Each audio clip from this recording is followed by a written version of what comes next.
ہوتا ہے تو قسم کھائی جاتی ہے. رب نے قسم اٹھائی ہے قلم کی. اور دنیا کے لوگوں اس قلم میں وہ دم ہے. رب نے سورہ علق میں ارشاد فرمایا علم بالقلم علم الانسان ما لم يعلم. رب نے قلم سے انسان کو لکھنا پڑھنا سکھایا. انسان کو وہ کچھ سکھایا جو وہ نہیں جانتا تھا. کیا پتا ہے آپ کو اسلام کے پیغمبر صلی اللہ تعالی علیہ وسلم نے جب نبوت کا اعلان فرمایا تھا تو پورے حجاز میں کوئی 14 انسان لکھنا جانتے ہیں. اور جب میرے کریم آقا نے آخری خطبہ دیا ہے عرفات کے میدان میں تو کم و بیش 1,24,000 انسانوں کے ہاتھ میں قلم پکڑا دیا. سبحان اللہ. یہ اسلامی انقلاب ہے تعلیم کا, کوالیفیکیشن کا, گریجویشن کا, ساکھرتا کا, گیان کا, پڑھنے لکھنے کا. ہم جنگل کے اندر گھوم رہے ہیں جاہلوں کی طرح. سب سے ان پڑھ قوم مسلم ہے, سب سے جاہل قوم مسلم ہے. شیڈول کاسٹ سے بھی پیچھے رہ جانے والی قوم تعلیم کے میدان میں اسے مسلمان کہتے ہیں. ایک پاکیزہ خطاب اس سے پہلے برادری گرامی قدر حضرت علامہ مولانا قمر الدین صاحب سے آپ نے سماعت فرمایا. اسلام تعلیم کی افادیت میں بڑی پاکیزہ گفتگو فرما رہے تھے.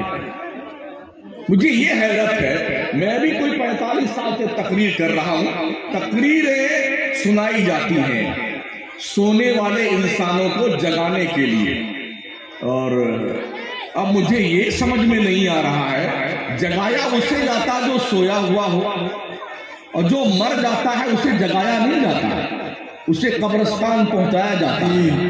اب تک ہم 40-45 سال سے قوم کو جگا رہے ہیں, یہ قوم جاگی نہیں ہے. میں یہ کنفیوز ہوں یہ مر چکے ہیں یا جاگنے کی تیاری ہے. اگر قوم نہیں جاگ رہی ہے تو ہم آپ کو مردہ سمجھ رہے ہیں, مردہ.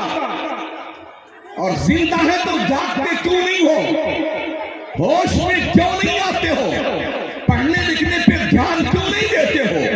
12ویں کلاس پہنچنے تک ہمارا مسلم اسٹوڈنٹ 14% ڈراپ آؤٹ کر جاتا ہے. یار نوکری تو ملے گی نہیں تو اب ہم کیا کریں گے پڑھ لکھ کر کے, چلو ممبئی چلتے ہیں کہیں بھنگار ونگار چلیں گے جا کر کے, کوئی گارمنٹس کے کام کریں گے, دھاگا ہی کاٹیں گے, بٹن لگائیں گے جا کر کے.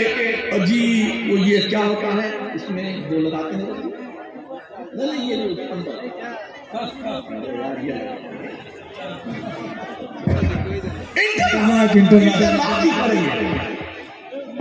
ہم نے دیکھا کچھ لوگ گلے میں پان کی ڈھابلی لے کے گھومتے ہیں ہر بازار میں, مصطفیٰ بازار میں, پان کھا لیجیے, پان کھا لیجیے, پان کھا. جو قوم دن بھر میں 500 روپے کا پان, پوری, بیڑی, سگریٹ کھا پی جاتی ہو, اس بے غیرت قوم کا حال یہ ہے کہ اس کا بچہ 10ویں نہیں پاس کر سکتا ہے. کیا بات. جو چوپاٹی کے علاقے میں 1500 روپے کا ایک پان ملتا ہے, ہم نے کچھ پگلوں کو یہ کہتے ہوئے سنا بھارت بازار میں کہ ہم نے آج 3 پان کھایا ہے 1500 روپے کا. کتنے پیسے ہو گئے؟ 4500 روپے. جس قوم کے بدھو چھاپ بچے ہمارے 1500 روپے کا پر ڈے پان کھاتے ہو تو کیا وہ اپنے ماں باپ کو کما کر دیتے ہوں گے؟ کیا اس کی فیملی پہ وہ خرچ کرتا ہوگا؟ یہ بالکل میرے باؤنسر کا. لوگ کہتے ہیں مسلمان غریب ہے, غریب نہیں, اس قوم کے پیسہ کا مس یوز زیادہ ہے. اس قوم میں کتنی مسجدیں؟ 2 مسجدیں. پاپولیشن کتنی ہے آپ کے گاؤں کی پردھان جی سابق صاحب؟ 8,000 مسلمان. اچھا 2 مسجد 8,000 مسلمان. مجھے بتایا امام صاحب کوئی ان مسجدوں میں سے ہیں؟ آپ کی مسجد میں کتنے نمازی ہیں؟ بالکل صحیح بولیے.